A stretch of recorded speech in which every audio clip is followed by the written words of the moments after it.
Hello everyone, welcome to Mrs. Versatile. இன்னைக்கு நம்ம சேனல்ல சிம்பிள் மெஹந்தி பேசிக் ஸ்டெப்ஸ் பிகினர்ஸ்க்கு எப்படி பண்றதுன்னு சொல்லி தான் பார்க்க போறோம். சரி வாங்க இப்போ நம்ம வீடியோக்குள்ள போலாம். வீடியோ பிகினர்ஸ்க்கான வீடியோ. நல்ல மெஹந்தி வைக்க தெரிஞ்சவங்க நீங்க இந்த வீடியோவை பார்க்கலாம். ஆனா இது உங்களுக்கான வீடியோ இல்ல. இந்த வீடியோவோட எண்டில் உங்களுக்கு ஒரு குட்டி சர்ப்ரைஸ் காத்துட்டு இருக்கு. இந்த வீடியோல நான் பேசிக் ஸ்டெப்ஸ் மட்டும் தான் சொல்லி தர போறேன். அதுக்காக நான் இன்னைக்கு காவேரி மெஹந்தி தான் எடுத்துர்க்கேன். நீங்க சிங் மெஹந்தி கூட எடுத்துக்கலாம். இப்போ வர மெஹந்திஸ் எல்லாத்துலயுமே பாத்தீங்கன்னா இந்த மாதிரி ஒரு பிளாஸ்டிக் ஸ்டிக்கை வந்து இன்சர்ட் பண்ணி தான் கொடுத்துருக்காங்க. ஆல்ரெடி கட் பண்ணி இன்சர்ட் பண்ணி தான் கொடுத்துருக்காங்க. ஸோ நம்ம கட் பண்ணணும்னு அவசியம் இல்லை.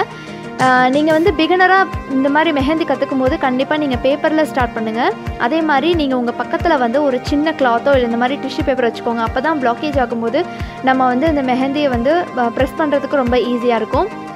அதே மாதிரி நீங்கள் வந்து ஒரு சின்ன சேஃப்டி பின்னும் பக்கத்தில் வச்சுக்கோங்க. அப்போ தான் வந்து சம்டைம்ஸ் வந்து பிளாக்கேஜ் ஆகும்போது நம்ம இந்த இடத்துல வந்து இந்த நீடில் வச்சு நம்ம இன்சர்ட் பண்ணி அட்ஜஸ்ட் பண்ணும்போது தான் நமக்கு வந்து நல்லா ஃப்ளோவாக மெஹந்தி வரும். இதை நான் எப்படி ஹோல்ட் பண்ணுறதுன்னு சொல்லித்தரேன். நம்ம வந்து எப்போயுமே மெஹந்தியை ஹோல்ட் பண்ணும்போது இந்த மாதிரி எட்ஜில் ஹோல்ட் பண்ணணும். அப்போ வந்து இது லைட்டாக பெண்ட் ஆகும். அப்படி பெண்ட் ஆகும்போது தான் நமக்கு வந்து நல்லா ஃப்ளோவாக மெஹந்தி வரும்.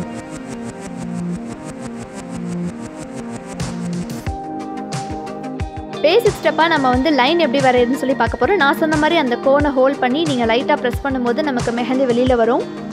முடிஞ்ச அளவுக்கு அந்த டிப் டச் ஆகாத மாதிரி நீங்கள் வரையணும். இப்போது திக் லைன்ஸ் எப்படி வரையுதுன்னு சொல்லி பார்க்க போகிறோம். ஃபஸ்ட்டு ஒரு சிங்கிள் லைன் வரைஞ்சி அதுக்கு பக்கத்துலேயே நீங்கள் இன்னொரு லைன் வரையணும். அப்போ தான் நல்லா டார்க்காக இருக்கும். சப்போஸ் அந்த இடத்துல வந்து ஸ்பேஸ் இருந்துச்சுன்னா கூட நீங்கள் அந்த இடத்துல மெஹந்தி வச்சு ஃபில் பண்ணணும். நெக்ஸ்ட் நம்ம டாட்ஸ் எப்படி வைக்கிறதுன்னு சொல்லி பார்க்க போகிறோம். நீங்கள் டாட்ஸ் குட்டி டாட்ஸ் வைக்கும் போது நீங்கள் லைட்டாக ப்ரெஸ் பண்ணால் போதும். அப்போ தான் வந்து குட்டி டாட்ஸ் நமக்கு கிடைக்கும். இதோட பெரிய டாட்ஸ் வேணும் அப்படின்னா நீங்கள் வந்து இன்னும் கொஞ்சம் ஹெவியாக ப்ரெஸ் பண்ணிங்கன்னா உங்களுக்கு மெஹந்திஸ் வந்து பெரிய டாட்ஸ் கிடைக்கும்.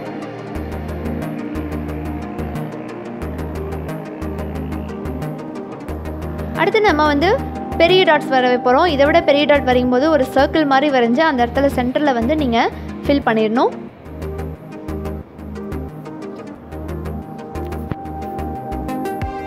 இந்த இடத்துல எனக்கு பிளாக்கேஜ் ஆயிடுச்சு. நான் அப்போ என்ன பண்ணுறேன் அப்படின்னா சேஃப்டி வின் வச்சு நல்லா இன்சர்ட் பண்ணுறேன்.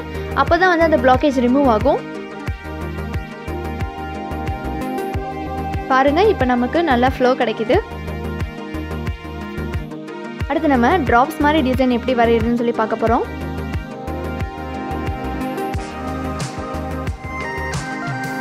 ஃபஸ்ட்டு அவுட்லைன் போட்டுட்டு அதுக்கப்புறம் நீங்கள் ஃபில் பண்ணிங்கன்னா ரொம்ப ஈஸியாக இருக்கும். அதுக்கப்புறம் வந்து கீழே 3 டாட்ஸ் மாதிரி வச்சுருங்க. நெக்ஸ்ட்டு எல்லாருக்கும் காமனான மேங்கோ டிசைன் எப்படி போடுறதுன்னு சொல்லி பார்க்க போகிறோம். இந்த டிசைன் வந்து போடாதவங்க இருக்கவே மாட்டாங்க. இருந்தாலும் பிகினர்ஸ்க்கு எப்படி போடுறதுன்னு சொல்லி நான் ஒரு தடவை காமிச்சிருக்கேன்.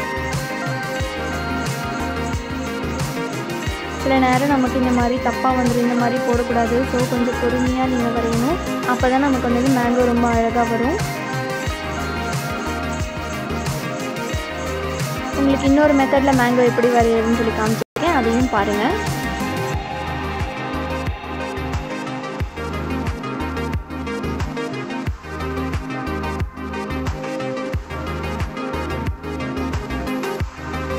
இப்போது நம்ம கண்டினியூஸாக ஒரு டிசைன் எப்படி வரையுதுன்னு சொல்லி பார்க்க போகிறோம். ஃபஸ்ட்டு ஒரு லைன் வரைஞ்சி இந்த மாதிரி நீங்கள் டிசைன் வரைய ஆரம்பிச்சிருங்க. முடிஞ்ச அளவுக்கு கை எடுக்காமல் நீங்கள் இந்த டிசைன் வரைகிற மாதிரி ப்ராக்டிஸ் பண்ணுங்கள்.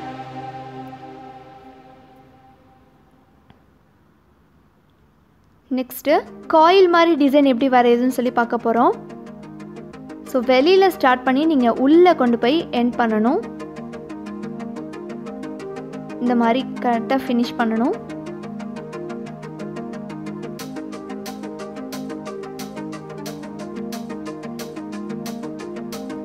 அடுத்து ஒரு சர்க்கிள் வரைஞ்சி நீங்கள் இந்த டிசைனை ஃப்ளவர் மாதிரி எப்படி வரையுதுன்னு சொல்லி காமிச்சிருக்கேன்.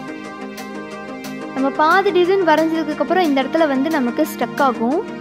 ஸோ ஆகும்போது நமக்கு டிசைன் இந்த மாதிரி தான் வரும். ஸோ திருப்பி நம்ம வந்து எப்படி இந்த டிசைனை வரையுதுன்னு சொல்லி நான் இன்னொரு டைம் காமிச்சிருக்கேன். ஸோ அந்த லெஃப்ட்டில் வரும்போது நீங்கள் வந்து கொஞ்சம் பொறுமையாக வரைஞ்சிங்கன்னா அந்த டிசைன் ஈஸியாக வந்துடும். இப்போது இதே டிசைனை டபுள் கோட் போட்டு எப்படி வரையுதுன்னு சொல்லி காமிச்சிருக்கேன். கீழே அதே மாதிரி வரைஞ்சிருங்க. இப்போ இந்த டிசைனை வந்து கிராஸாக எப்படி வரையுதுன்னு சொல்லி காமிச்சிருக்கேன். அதையும் பாருங்கள்.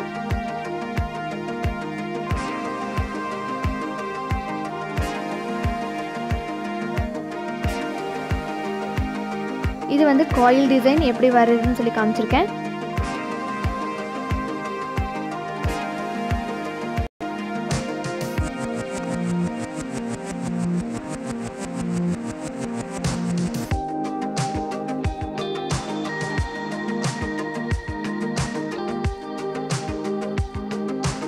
அவ்வளோதான், வீடியோட எண்டுக்கு வந்துட்டோம். இது வந்து லாஸ்ட் டிசைன்.